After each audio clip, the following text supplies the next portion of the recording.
Bueno, sean bienvenidos nuevamente a nuestro curso, el ABC de la hemodinamia. Bueno, vamos a arrancar con toda la parte del corazón. Espero que sea de su agrado. Vamos. Bueno, como todos saben, el corazón es un músculo que tiene como función hacer circular la sangre a través de los vasos del sistema cardiovascular. Es como la bomba de nuestro cuerpo. Aproximadamente va a medir el tamaño de nuestro puño cerrado y se va a encontrar ubicado en el mediastino medio. El corazón posee forma de pirámide cuadrangular y está orientado como si esta pirámide estuviera caída hacia adelante sobre una de sus caras, de modo tal que la base se va a orientar hacia la pared torácica posterior y su vértice va a apuntar hacia la pared torácica anterior. Los grandes vasos que se van a originar en el corazón se van a extender con sus ramas hacia la cabeza, el cuello, tórax y el abdomen, y también hacia las extremidades superior e inferior. El corazón va a pesar aproximadamente 260 gramos en mujeres y 270 gramos en los hombres. En la imagen de la izquierda podemos ver la ubicación topográfica del corazón y también las 4 válvulas que tenemos, que ya la vamos a ver con interioridad durante la clase. La P es la pulmonar, la A aórtica, la B bicúspide o mitral y la T tricúspide.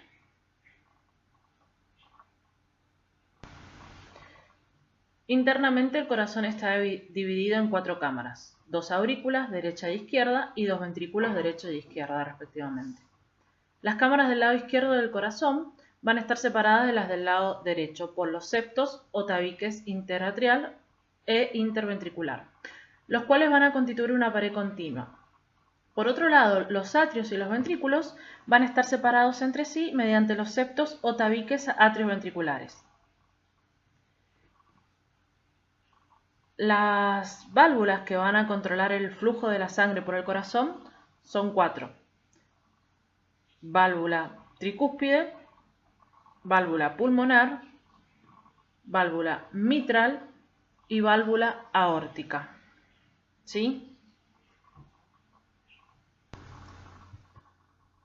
Entonces, las paredes de las cavidades cardíacas se van a constituir de superficial a profundo por, primero, el epicardio, que el epicardio es la membrana visceral que va a recubrir gran parte de la superficie externa del corazón y el nacimiento de los grandes vasos. El miocardio, que es un músculo cardíaco, que es el elemento contráctil que va a impulsar la sangre. Y el endocardio, que es una membrana de tejido conjuntivo endotelial que va a tapizar la superficie interna del corazón. En esta imagen que vemos acá vemos un corte oblicuo del ventrículo izquierdo donde se pueden ver las diferentes capas, ¿sí? Las paredes del septum también están revestidas en ambas caras por miocardio o tejido conectivo según el sitio. Ahí en la imagen chiquita de la izquierda se pueden ver también las 3 capas, epicardio, miocardio y endocardio. Las paredes septales o tabiques están constituidos en ambas caras por endocardio y formadas por miocardio. No van a ser visibles por fuera y su posición se va a poder ubicar por surcos interventriculares y ambas caras van a estar cubiertas por endocardio, en donde van a discurrir las ramificaciones del sistema de conducción. Las aurículas son las cámaras superiores de nuestro corazón. Están compuestas de paredes finas que van a tener como función recibir la sangre y trabajar a baja presión. Poseen expansiones que se van a denominar orejuelas atriales y se van a comunicar con los ventrículos a través de los orificios atrioventriculares, en los cuales se van a implantar las válvulas. Los ventrículos van a poseer en sus paredes un gran desarrollo muscular. El ventrículo izquierdo es el encargado de impulsar la sangre a todo el cuerpo. Por lo tanto, va a ser más fuerte y grueso que el derecho, que solo impulsa la sangre hasta los pulmones. Tiene forma de pirámide triangular, cuya base va a mirar hacia arriba a la derecha y atrás. Dentro de los ventrículos se van a encontrar los músculos papilares, ¿sí? Bueno, entonces como dijimos en la diapositiva anterior, dentro de los ventrículos van a estar los músculos papilares, que son unas proyecciones musculares con forma de cono. van a nacer del endocardio y se van a insertar en los bordes de la válvula mitral y la válvula tricúspide mediante unas cuerdas tendinosas. La función de estos músculos papilares va a ser la de contraerse y actuar como tensores de estas cuerdas tendinosas. Estos músculos van a iniciar su contracción antes que el ventrículo y la van a mantener así durante toda la sístole. En el ventrículo derecho, los músculos papilares principales van a ser tres. El músculo papilar anterior, que se caracteriza por ser el mayor de los tres, un músculo papilar septal, que se va a originar en el tabique o el septo interventricular, y un músculo papilar posterior, que va a ser el más pequeño que el papilar anterior. Mientras que el ventrículo izquierdo tiene dos músculos papilares, uno anterior y uno posterior. Estos dos músculos son mayores que los músculos papilares del ventrículo derecho, debido a que el ventrículo izquierdo va a realizar más trabajo que el derecho. Las cuerdas tendinosas van a ser estructuras de tejido conectivo que a modo de cuerda van a conectar los músculos papilares a la válvula tricúspide y a la válvula mitral del corazón. Están formados por colágeno, elastina y células endoteliales. La función de las cuerdas tendinosas es la de evitar que las válvulas reviertan durante la sístole ventricular. Bueno, una vez que ya tenemos la configuración interna del corazón, vamos a hablar de lo que es el ciclo cardíaco. El ciclo cardíaco está compuesto de dos fases. La sístole, que es la fase de contracción, y la diástole, que es la fase de relajación. Durante la sístole auricular se va a estar produciendo la diástole ventricular.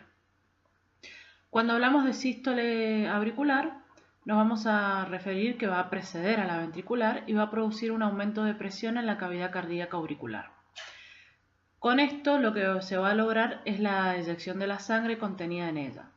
La contracción de las aurículas hace pasar la sangre a los ventrículos a través de las válvulas aurículo-ventriculares. Durante la sístole ventricular va a ser posterior a la auricular y mucho más potente. La contracción del ventrículo va a provocar un aumento de presión en el interior de estos y la eyección de sangre contenida en ellos va a impedir que la sangre vuelva a las aurículas, porque el aumento de presión va a cerrar la válvula mitral y la válvula tricúspide. La sístole del ventrículo izquierdo va a propulsar la sangre hacia la arteria aorta, atravesando la válvula aórtica. La sístole del ventrículo derecho propulsa la sangre hacia la arteria pulmonar, atravesando la válvula pulmonar. La sístole ventricular se va a dividir en dos periodos. Un periodo de contracción isovolumétrica y en esta fase es donde se inicia la contracción del miocardio ventricular. La presión dentro del ventrículo va a aumentar rápidamente, pero no se va a producir un vaciado. El otro periodo que tenemos es el periodo de eyección, que es cuando la presión dentro del ventrículo izquierdo supera los 80 milímetros de mercurio y se va a abrir la válvula semilunar aórtica y la sangre va a ser impulsada por la arteria aorta hacia la circulación general. En el ventrículo izquierdo va a suceder un proceso similar, pero con mucha menos presión. La válvula semilunar pulmonar se va a abrir cuando la presión alcance aproximadamente los 8 milímetros. Entonces la sangre va a salir propulsada hacia el pulmón por la arteria pulmonar. Bueno, como dijimos anteriormente, el corazón está compuesto por 4 válvulas. Dos de ellas son las válvulas atrioventriculares, la tricúspide y la mitral. La válvula mitral o bicúspide, debido a que está formada por dos valvas, tiene un área de entre 4 y 6 centímetros cuadrados. Se va a encontrar en la parte izquierda del corazón, entre la aurícula izquierda y el ventrículo izquierdo. Posee dos valvas, una anteromedial y otra posterolateral. La abertura de la válvula mitral va a estar rodeada por un anillo fibroso, también conocido como anillo mitral. La valva anterior va a cubrir aproximadamente 2/3 de la válvula, Aunque la valva anterior ocupa una mayor parte del anillo y se eleva más, la valva posterior tiene una superficie mayor. Durante la diástole ventricular, la válvula mitral va a permanecer abierta. Y durante la sístole ventricular, esta válvula se va a cerrar. La válvula se abre cuando hay una mayor presión en la aurícula izquierda que en el ventrículo. Y se cierra cuando hay una mayor presión en el ventrículo izquierdo que en la aurícula. Cuando el ventrículo izquierdo se contrae, la presión del ventrículo va a obligar a la válvula a cerrarse, mientras que las cuerdas tendinosas van a mantener las válvulas unidas y van a impedir que la válvula se abra en la dirección equivocada, evitando de esta forma que la sangre regrese a la aurícula izquierda. Cada cuerda tendinosa tiene un grosor diferente. Las cuerdas tendinosas más finas están unidas al margen libre de las valvas, mientras que las más gruesas van a estar unidas más lejos del margen libre. El anillo mitral es un anillo fibroso que va a estar unido a las valvas de la válvula mitral y tiene un diámetro de entre 2 y 3 centímetros aproximadamente y una circunferencia de entre 8 y 9 centímetros. Tiene forma de una silla de montar y va a cambiar su forma a lo largo del ciclo cardíaco. El anillo se puede contraer y reducir su superficie durante la sístole para así ayudar a proporcionar un cierre completo de estas valvas. Entonces, para resumir un poco, la función de la válvula mitral es que ésta se va a abrir para permitir que la sangre fluya desde la cavidad de su corazón hacia la cavidad inferior izquierda. Cuando la cámara inferior izquierda se contrae para bombear sangre al cuerpo, la válvula mitral se va a cerrar herméticamente para evitar que la sangre regrese. Otra de las válvulas atrioventriculares es la válvula tricúspide. La válvula tricúspide es una válvula que va a separar la cámara inferior derecha, es decir, que va a separar el ventrículo derecho de la cámara superior derecha, es decir, la aurícula derecha. La válvula tricúspide, como la palabra lo dice, tiene 3 valvas. Una anterior, que va a ser la más extensa y va a corresponder a la pared anterior del ventrículo y es de forma triangular con un ancho aproximadamente de 3 centímetros en su base y una altura aproximada de 2,5. Y una válvula posterior que va a ser menos amplia. También tiene una forma triangular y va a medir aproximadamente 2 centímetros de ancho por 1,5 de alto. Y por último tenemos la válvula septal, que es la más pequeña de las 3 y va a tener forma de trapezoide. Cada una de estas valvas está conectada mediante cuerdas tendinosas a los músculos papilares anterior y posterior y septal del ventrículo derecho respectivamente. Las válvulas tricúspides también pueden aparecer con dos o también 4 válvulas. El número puede cambiar a lo largo de la vida de la persona, ¿no? Esta válvula va a funcionar como una válvula unidireccional que se va a cerrar durante la sístole ventricular para de esa forma evitar la regurgitación de la sangre del ventrículo derecho hacia la aurícula derecha. Se va a abrir durante la diástole ventricular, permitiendo que la sangre fluya desde la aurícula derecha hacia el ventrículo derecho. Luego pasamos a la siguiente válvula. Ahora pasamos a las válvulas semilunares. Tenemos la válvula pulmonar, que esta válvula se encuentra entre el ventrículo derecho y la arteria pulmonar. Tiene tres valvas, al igual que la válvula aórtica, la válvula pulmonar se va a abrir a la sístole ventricular, cuando la presión en el ventrículo derecho aumente por encima de la presión en la arteria pulmonar. Al final de la sístole ventricular, cuando la presión en el ventrículo derecho baje rápidamente, la presión en la arteria pulmonar va a cerrar la válvula pulmonar. Posee 3 valvas semilunares, una anterior que está adosada a la aorta, lateral derecha y lateral izquierda, ambas oponentes a la aorta. Esta válvula por lo general suele actuar como una puerta de un solo sentido, desde la cavidad inferior derecha del corazón hasta los pulmones. Es decir, que la sangre va a fluir desde la cavidad a través de la válvula pulmonar y luego va a pasar a la arteria pulmonar y va a llegar finalmente a los pulmones. Por último tenemos la última válvula semilunar, que es la válvula aórtica, y está situada en el ventrículo izquierdo y el origen de la arteria aorta. Es una válvula más grande que la pulmonar y está denominada de acuerdo al origen de los vasos coronarios que surgen cerca de sus inserciones en la raíz aórtica. Entonces, de esa forma vamos a tener a la válvula coronaria derecha, también denominada anterior, a la coronaria izquierda o posterior izquierda y a la no coronaria o posterior derecha. La válvula aórtica tiene como función evitar el reflujo de sangre desde la aorta hacia el ventrículo izquierdo. Se va a abrir cuando el ventrículo izquierdo se contrae y se va a cerrar cuando el ventrículo izquierdo se relaja. La válvula aórtica normalmente va a tener 3 valvas. En el 1 o 2% de la población hay una anomalía congénita que existe y que solamente se cuenta con 2 valvas en vez de 3.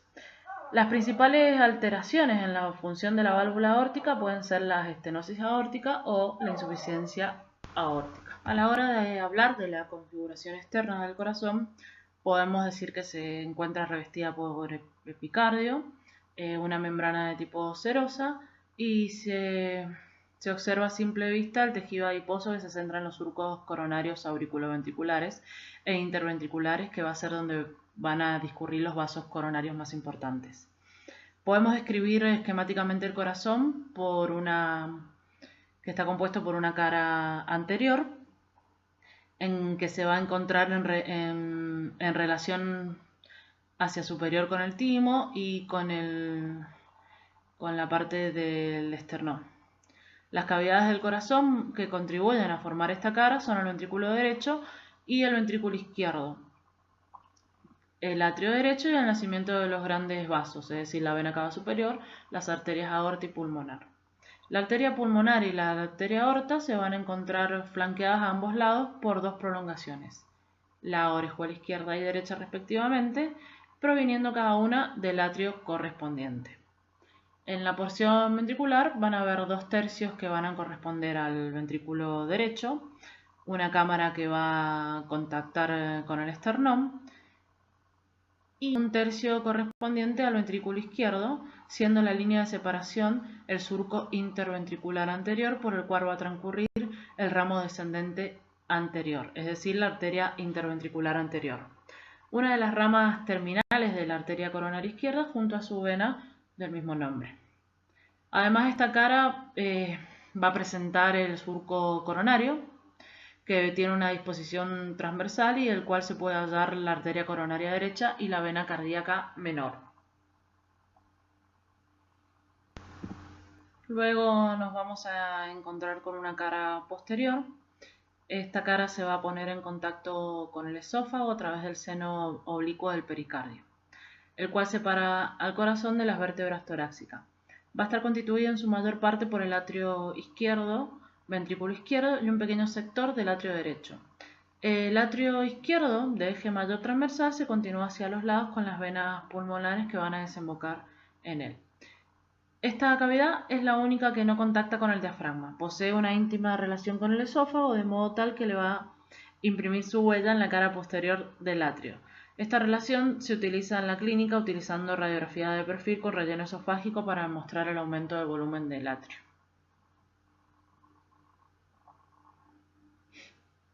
El sector del ventrículo izquierdo, que se va a corresponder a esta cara, posee una forma semilunar, la cual comúnmente se le llama talón, cuya concavidad se va a corresponder al surco coronario recorrido en su porción superior por la arteria coronaria izquierda, junto a la vena cardíaca magna o coronaria mayor, que se va a continuar con el seno coronario.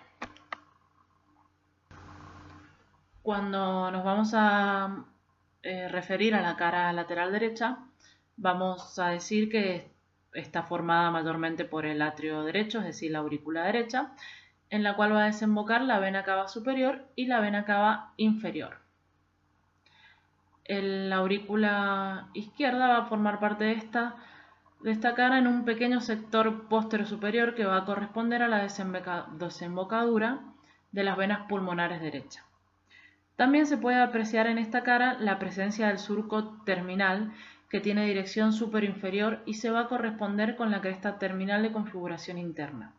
De esta forma se va a marcar la separación de la porción lisa del sector trabecular. Cuando hablamos de la cara lateral izquierda, vamos a decir que está ubicada en un espacio que forma el pulmón izquierdo y que se conoce como lecho cardíaco. Esta cara está ocupada por el ventrículo izquierdo y en su porción posterior se encuentra el atrio izquierdo, que se va a extender hacia anterior por su orejuela. Detrás de esta se pueden apreciar las venas pulmonares izquierdas que arriban en ella. Entre el atrio y el ventrículo izquierdo se encuentra el surco coronario, recorrido por la arteria circunfleja y la rama terminal de la arteria coronaria izquierda, que transcurre junto a la vena correspondiente. Cuando hablamos de la cara inferior, también se le puede denominar como cara diafragmática. Esta cara se encuentra orientada horizontalmente, va a presentar una dirección hacia abajo y adelante en sentido al vértice. Está formada por el ventrículo derecho, el ventrículo izquierdo y el atrio derecho. El atrio derecho ocupa el sector derecho y se puede observar el orificio de entrada de la vena cava inferior. A continuación, la porción inferior del ventrículo derecho, el cual se ha separado del atrio por el surco coronario. Hacia la izquierda existe otro surco, que es el interventricular, que separa el ventrículo derecho de la porción inferior del ventrículo izquierdo. Esta cara, a través del pericardio y del diafragma, se van a poner en relación con los órganos intraabdominales.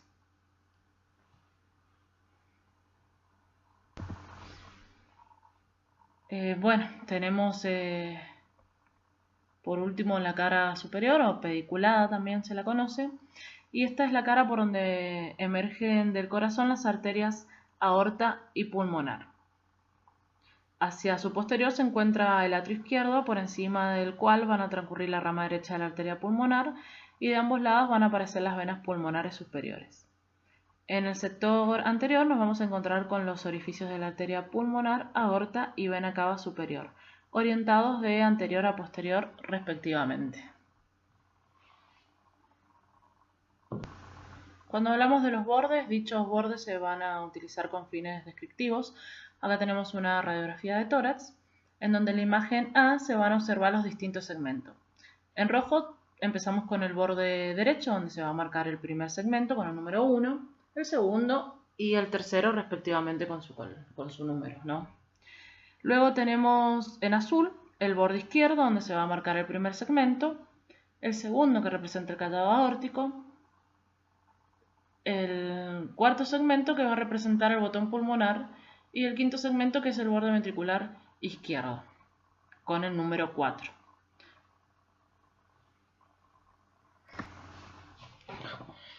Bueno, ahora les voy a dejar en la parte donde está subida la clase, les voy a dejar un pequeño manualcito donde se va a hablar un poco más sobre la anatomía cardíaca.